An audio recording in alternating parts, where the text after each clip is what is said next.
B. Collins. Peter B. Collins, News and Comment. It's Monday, November 18th, 2019. A little before the show, I took a picture of the Peter B. Collins newsroom here at the Secret Studio and posted it on Facebook with a report of a news glut today. I had 38 different articles, reports, or stories to try to fit into what used to be a half-hour podcast. And I struggle every day to bring you the most important news and not impose on your time more than absolutely necessary. So I've culled it down to about 20, and if you're game, I'm game.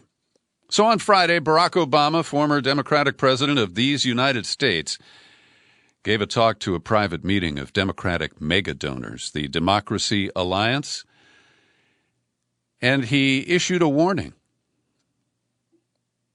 that it is risky and dangerous for the Democratic candidates to move too far to the left. Now, this is stunning to me. The guy who got elected on false claims of hope and change is telling the candidates who are running for president in the next cycle to dial it back. Oh, that change thing can just go too far. Quoting Obama, the average American doesn't think we have to completely tear down the system and remake it, and I think it's important for us not to lose sight of that. Now, Bernie Sanders spoke to a forum in Long Beach where he was also participating in a California State Democratic Party mini-convention. And he said, when I talk about health care being a human right and ending the embarrassment of America being the only major country on earth that does not guarantee health care for every man, woman, and child, that's not tearing down the system. That's doing what we should have done 30 years ago. But more from Obama, talking to the fattest cats in the Democratic Party. Quote, there are a lot of persuadable voters, and there are a lot of Democrats out there who just want to see things make sense. They just don't want to see crazy stuff. They want to see things a little more fair. They want to see things a little more just. And how we approach that, I think, will be important. So he's promoting incrementalism. And the clear brushback goes to Warren and Sanders, who talk about bold change. But Obama's not finished. Even as we push the envelope and we are bold in our vision, we also have to be rooted in reality and the fact that voters, including the Democratic voters and certain persuadable independents or even moderate Republicans, are not driven by the same views that are reflected on certain, left-leaning Twitter feeds. I just have to remind you that I had a very robust primary. Thanks, Barry. AOC, Alexandria Ocasio-Cortez, responded in kind. She said, I want to be the party of the New Deal again, the party of the Civil Rights Act, the one that electrified this nation and fights for all people. For that, many would call us radical. We aren't, quote, pushing the party left, Ocasio-Cortez concluded. We are bringing the party home. Now, Iowa polling tends to support the bromide, the sermonizing from Obama, because the latest Des Moines Register and CNN poll shows a 9-point jump from September for Pete Buttigieg. The field then follows Elizabeth Warren, 16%, and Biden and Sanders both tied at 15%. And so this supports those in the Democratic Party who fear progressive policies and real change. And they want to hunker down and say, well, we just have to beat Trump.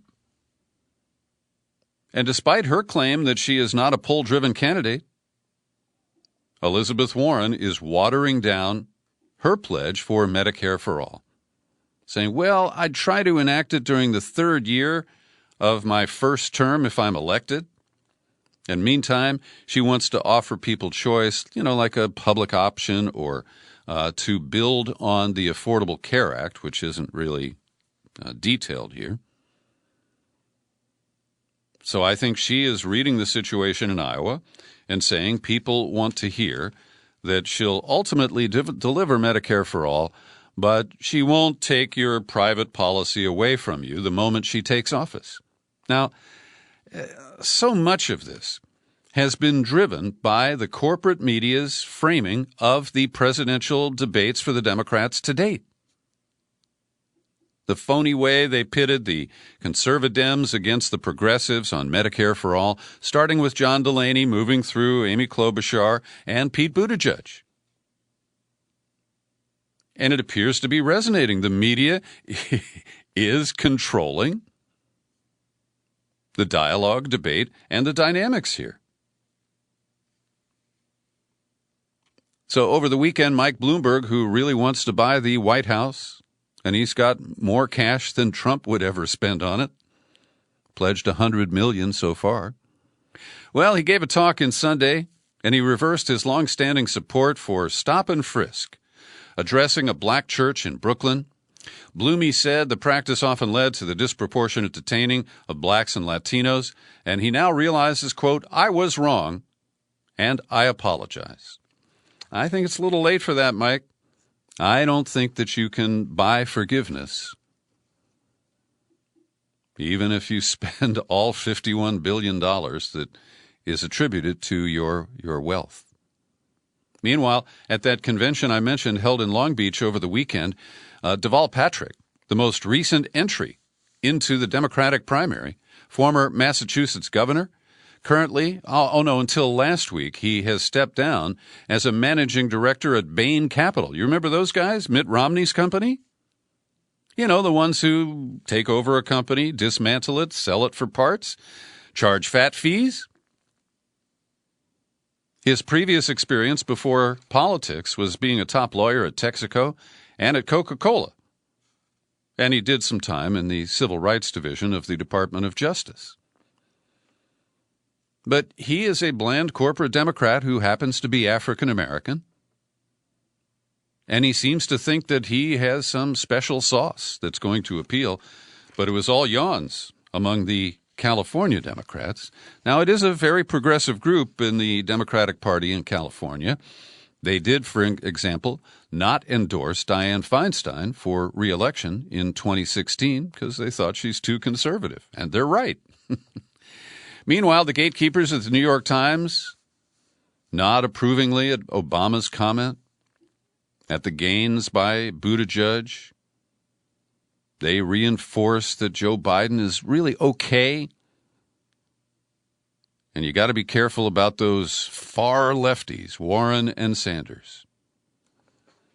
So with Buttigieg gaining, and I acknowledge that that is the case, the New York Times tries to tell you that the weekend election that gave a second term to John Bel Edwards, the anti-abortion Democrat in Louisiana, and the resolution of the recent election in Kentucky, where Andy Beshear won. And these local elections, yes, they are statewide, are no barometer of how those states will vote in the presidential race next year. The idea that Kentucky or Louisiana would become blue states because of dissatisfaction with Trump and moderate candidates who could almost be called Republicans running against very weak Republicans. In Kentucky, I'm trying to even remember the candidate's name. The Republican who was so unpopular that Trump's election eve campaigning for him didn't turn it around. And as I mentioned, in Louisiana, similarly, the candidate who ran against Bel Edwards is a very weak guy who simply tried to be a Trumper. And the voters didn't buy that. But to try to project that onto the national electorate next November, not relevant. New poll, according to ABC and Ipsos, 51% of Americans agree that Trump has done something wrong with Ukraine and he should be impeached by the House and removed by the Senate. An additional 6% agree Trump has done something wrong and that he should be impeached by the House but not removed by the Senate. Another 13% say he's done something wrong but he shouldn't be impeached, and 25% say flatly that Trump has done nothing wrong. Now, that does show that some Republicans know that he did something wrong, but they don't want to impeach their guy. Will that change? At this point, I can't predict that it will. And Charlie Savage, a decent reporter at the New York Times, breaks the story today that House investigators over there on the impeachment investigation desperately want to get a hold of the grand jury records and other details from the Mueller investigation because following the conviction of Roger Stone on Friday, they believe that Trump lied to Mueller in the written statements that he gave in response to questions that were posed by the Mueller team. I don't doubt that he did lie. But he used the weasel word phrases like, "I do not recall discussing WikiLeaks with Roger Stone." And as Nixon showed way back in the 1970s, when he was coaching people for perjury or to avoid perjury, he repeatedly said, well, you can say, I don't remember. You can't recall. And that is what liars use to avoid accountability. So now, based on a Sunday talk show dare from Nancy Pelosi, who said, we would welcome the president if he wants to come and testify to the impeachment hearing or submit written statements or answers to questions.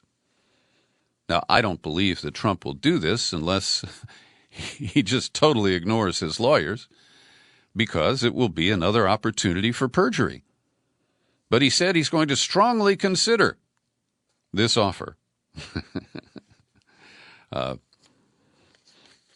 We'll see. I don't believe he will actually do it. The New York Times is reporting that John Bolton, who quit and then got fired by Trump in September, held a private meeting with the president in the Oval Office in August, trying to persuade him to release that almost $400 million in military aid to Ukraine. This is the first report of this meeting, and it supports the notion advanced by Bolton's lawyer that he has plenty to sing about if they'll just give him a microphone and a subpoena, a court-approved order to appear. So what came of the meeting? Well, Bolton emerged from the meeting with Trump, and Trump was unmoved, saying that he was not ready to lift his hold, which was dubious in terms of its legality at that time. Interesting piece in the Sunday opinion section of the New York Times under the byline of Elizabeth Drew. She's a longtime reporter for the New Yorker, and she also wrote a book on Watergate. And she goes through an interesting comparison of lying and the cover-up and all that. And toward the end, she writes this: my major concern about the current impeachment process is that the target is too small. While the president's constitutional misbehavior in the Ukraine scandal stands as a metaphor for his attitude toward government, it doesn't provide an adequate picture of his long list of abuses of power during 3 years in office.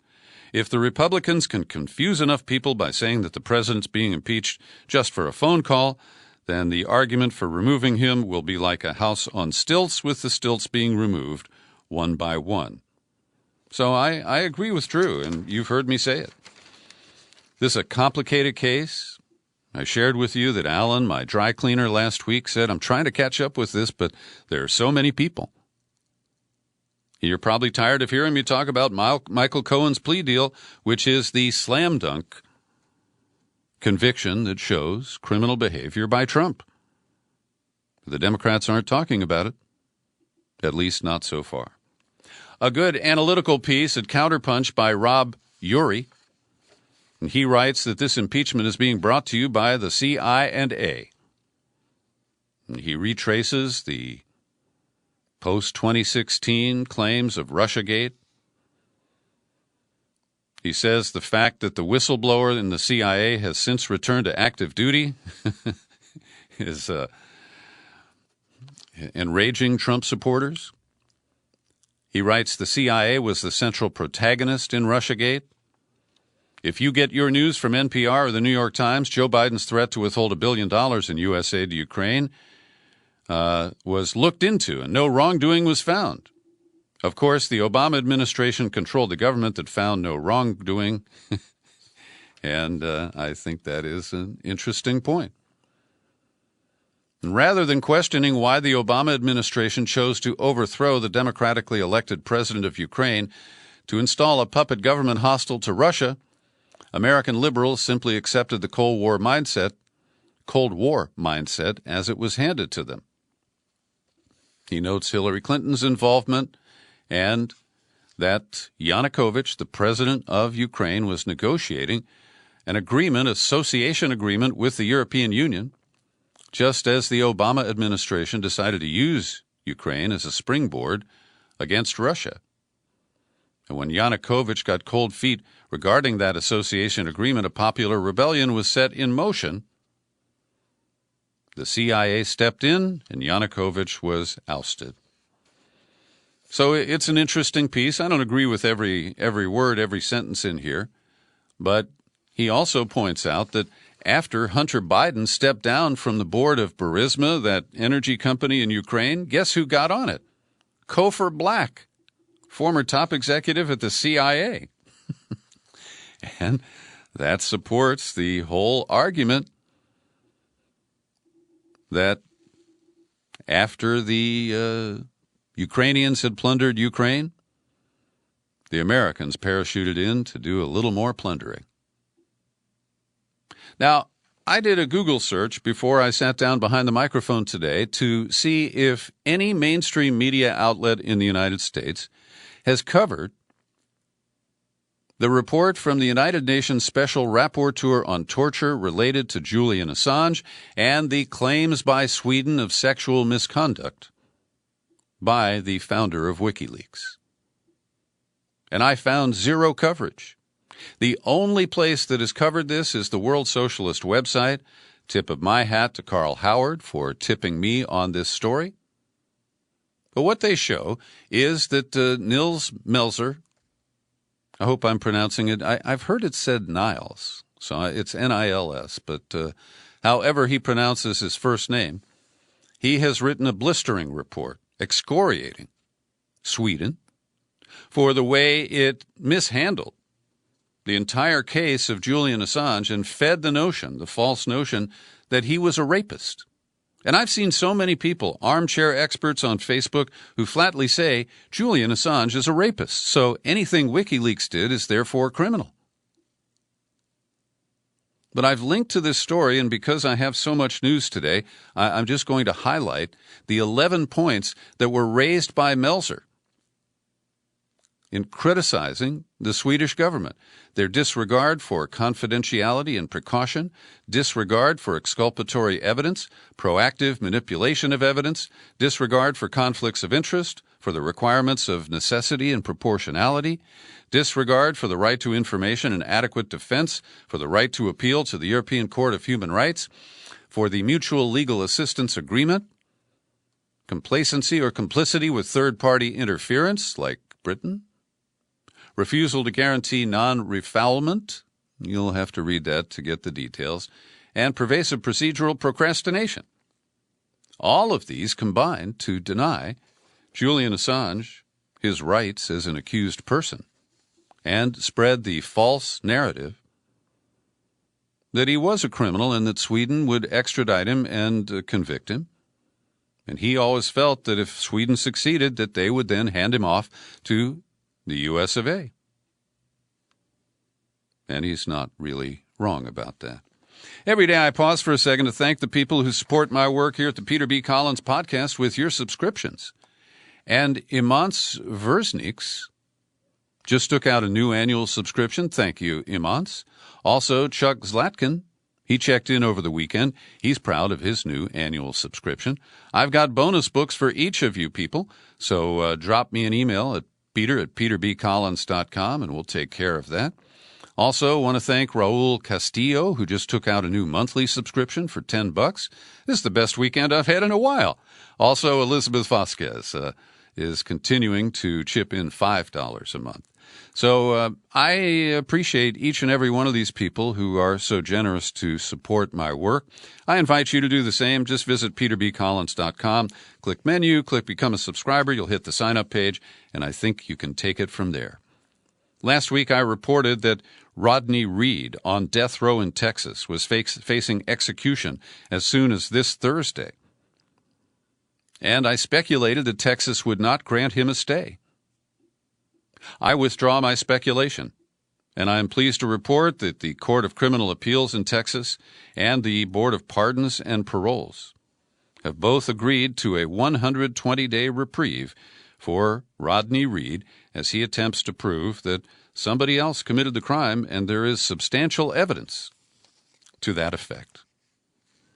Meanwhile, in an obscene reprieve granted by our stable genius, Trump pardoned 3 people, members of the armed forces, 2 who've been convicted, 1 who is accused of war crimes. And this is so obscene. For Trump to intervene when processes have clearly convicted these men of actual war crimes. In the case of Clint Lawrence, where he was sentenced to 19 years at Fort Leavenworth for the murder of 2 civilians, no problem for Trump. Let him out. He ordered a pardon for Major Matthew Goldstein, an Army Special Forces officer facing murder charges for killing an unarmed Afghan he believed was a Taliban bomb maker.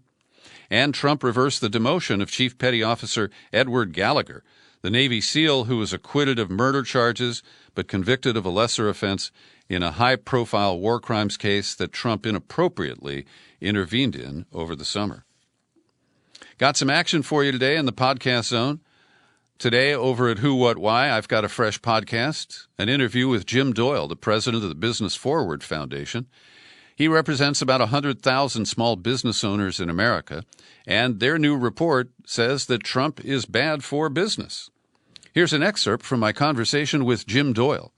Right. Well, if we're talking about the 32 million small businesses across the country, it's an F. If we're talking about the top 1% of small businesses that earn more than $1 million, it's probably a C. Near term, they got a nice big tax cut, but they're going to be paying the price when it comes to healthcare costs and infrastructure and everything else. They're not going to have what they need to compete long term. That's Jim Doyle. He's president of the Business Forward Foundation, a think tank in Washington, D.C.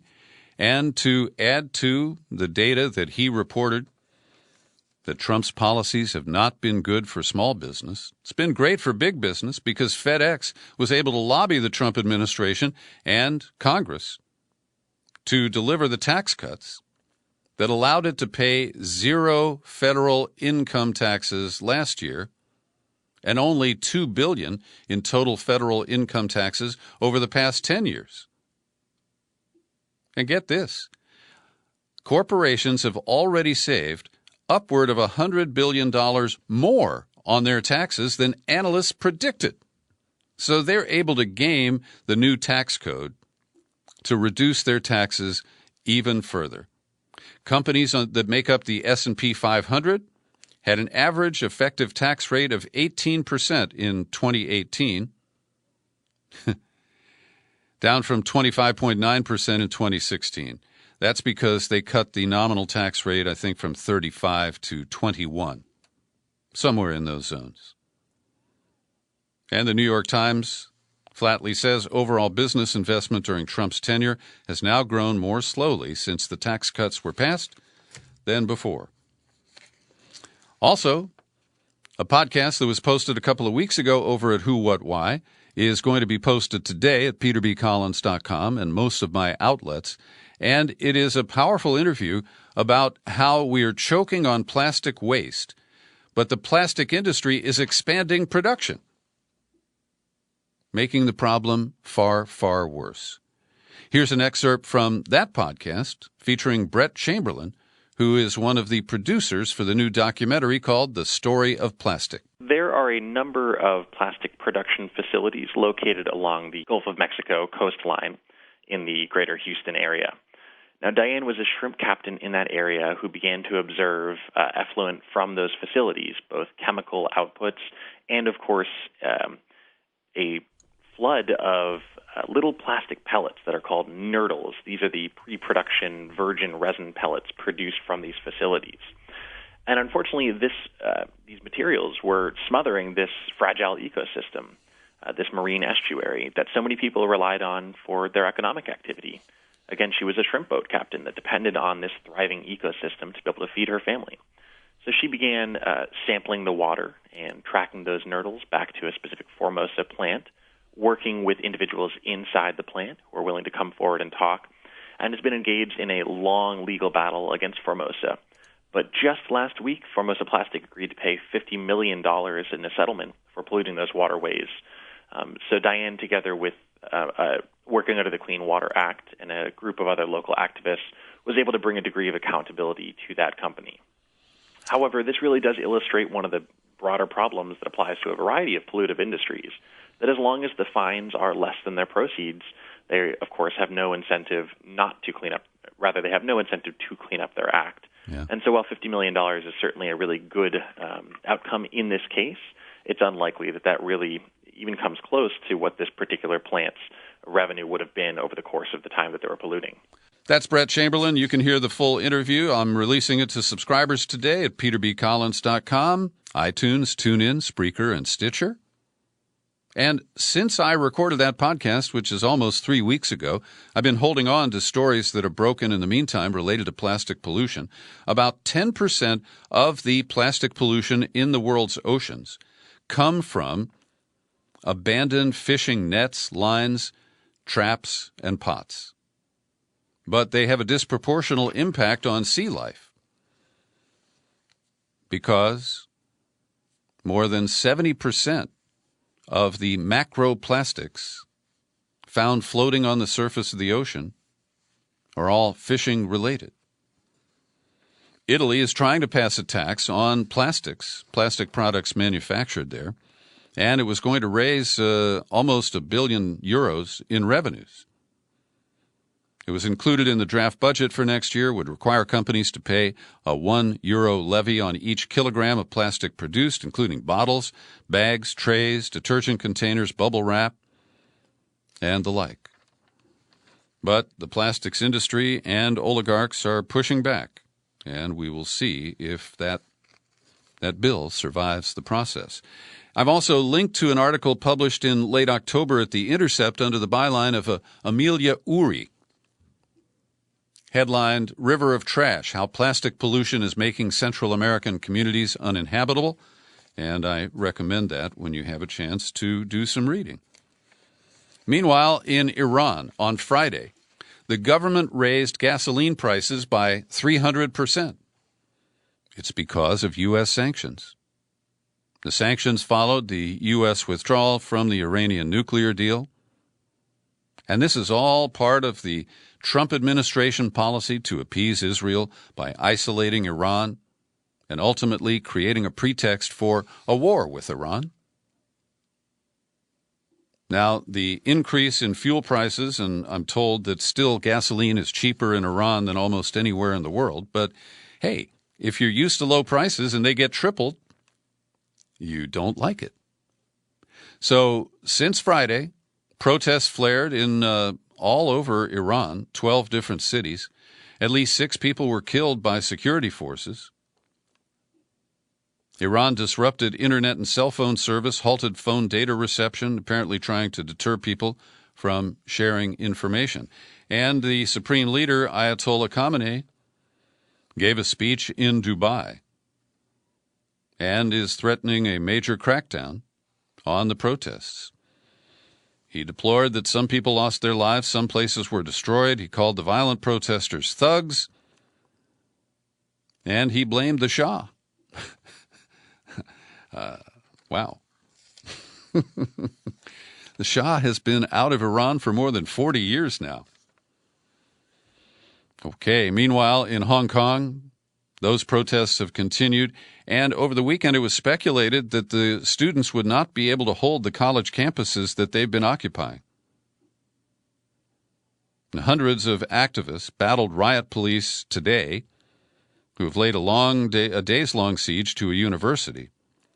The police tried storming the campus at the main entrance today, but the occupiers fought back with dozens of gas bombs, set barricades ablaze, forcing the police to retreat.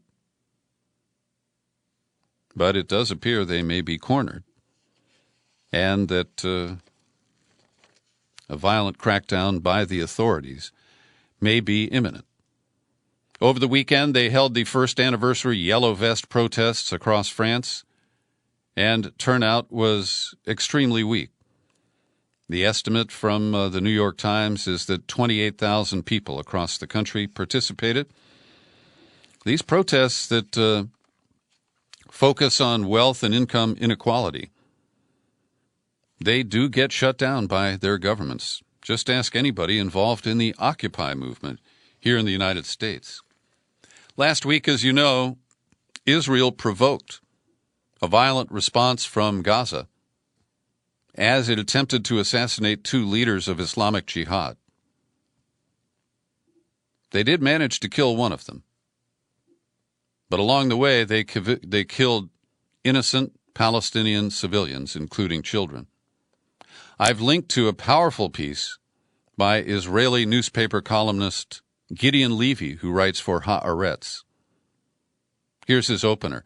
The bomber pilot didn't know, his commanders who gave him the orders didn't know, the defense minister, commander-in-chief didn't know, nor did the commander of the Air Force. The intelligence officers who aimed at the target didn't know. The Army spokesman who lied about it without a qualm didn't know.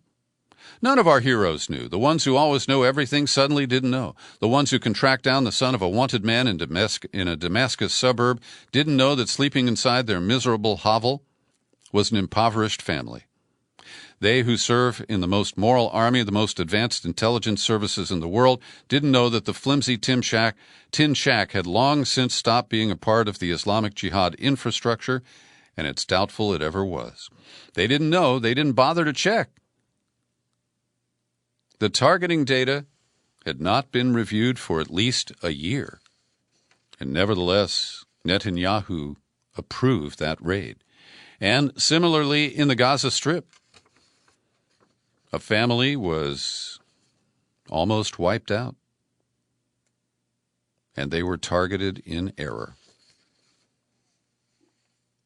And Levy, continuing with his outrage, he said, I went to the site of the bombing, the Daraj neighborhood in Gaza City. They're not shacks like the Israeli military said, but apartment buildings a few stories high, all of them densely populated. Mohammed Matar, who had worked in Israel for 30 years, lay prostrate on the floor, his arm and eyes bandaged amid the ruins, next to an enormous crater made by the explosion. His daughter-in-law, and 4 of his grandchildren died in the blast. 3 of his children were injured. And Levy notes, this time not a single pilot has refused to participate, and it's doubtful any will do so in the future. And even the New York Times, which is so reluctant to criticize Israel for its disproportionate and, in this case, misguided use of its military power and prowess, notes that the family on the Gaza Strip was wrongly targeted and nearly wiped out by the Israeli attack, and there were 0 Israeli fatalities. Meanwhile, in Caracas, powerful investigative piece by Reuters. They looked at 20 killings by a police squad that is loyal to President Maduro, where the cops said that they summarily executed people in self-defense. Now, I want to acknowledge that Nicolas Maduro is not a saint, and I deplore and reject any kind of thuggish behavior by a secret police force that can kill with impunity. And I criticize it in Venezuela just like I do in Egypt and the Philippines. But Duterte in the Philippines, al-Sisi in Cairo, Egypt, they're not threatened with regime change by the United States. And I'm not trying to say that Maduro cracks down on certain targeted populations in Venezuela because of the U.S. effort at regime change. I don't know that to be the case. But Reuters says that more than 5,000 people were killed by these special forces, a special police team called FAES, F-A-E-S. 5,280 people died at the hands of the police after resisting authority in 2018. And Juan Guaido, the would-be next president of Venezuela, the guy who had 30 days when he declared himself president in January of this year, he's back. He tried to stage protests over the weekend in Caracas, stimulated by the change of the guard to the right wing in Bolivia. And he called on his supporters, we don't have a choice. The alternative for this situation today is death. We want to live. But reports indicate that not too many people came out to protest. Meanwhile, Bolivia is under the control of Jeanine Áñez, a backbench senator who just proclaimed herself the interim president last week. They've already indicated that they will break diplomatic ties with Maduro, and they have aligned with the United States in supporting Juan Guaido. And Áñez, I want to say that the New York Times, which still refuses to call this coup a coup, the Times is nevertheless doing some decent reporting on the racial conflicts in Bolivia. And they say that Evo Morales went too far. He used loaded language that caused divisions, and that led to the revolution, they say. Well, it was a coup, not some sort of popular uprising. And the right wing is trying to eviscerate the brown indigenous people by using Catholic imagery and talking a lot about Bolivia as a Christian nation, despite the fact that it is flatly a secular nation. She's also filled her cabinet with politicians who are mostly white European or of mixed race, and was pressured into appointing one indigenous person to her cabinet after the embarrassment. And I believe 6 people have been killed after Áñez passed a decree. She issued a decree exempting the military from criminal prosecution while they're maintaining public order. The following day, police cracked down with lethal force on protesters in Cochabamba, and that's where at least some of the 6 people died. So we'll see how this plays out, whether Evo Morales will be permitted to return to Bolivia and attempt to run for office again. Finally, today, I am being warned that on Wednesday and Thursday, my rogue and bankrupt public utility, Pacific Gas and Electric, may once again shut off the power. High winds are predicted, not the 85 mile an hour of the last outage, but 45 to 50. And the temperature's not so hot. I don't know what the forecast is for the relative humidity level midweek, but we're loading up our batteries and charging our phones and waiting for the power to go out again. And one of the things that I warned about, one of the risk factors that emerged from the intentional blackouts of utility customers by PG&E is a whole spate of fires that were caused by home generators. One was up in the Sierra foothills, where a 90-year-old man fired up a generator that hadn't been run in years. He said the lights came back on, and then he saw his garage go up in flames. There's a similar case in Pollock Pines, that's in the Sierra foothills. Also, 4 generator or wiring-related fires were caused in Nevada County. There are also reports of carbon monoxide exposure. No deaths caused by it, but people who had to go to hospital because they were running generators in a closed space and breathing in the exhaust. Now, some of this is just idiocy, but people are driven to do crazy things and risky things when you turn off their electricity. Thanks for listening to my daily news and comment podcast. You're free to share it far and wide. You'll find it on YouTube. I'm Peter B. Happy trails to you until we meet again. Happy trails to you. Keep smiling.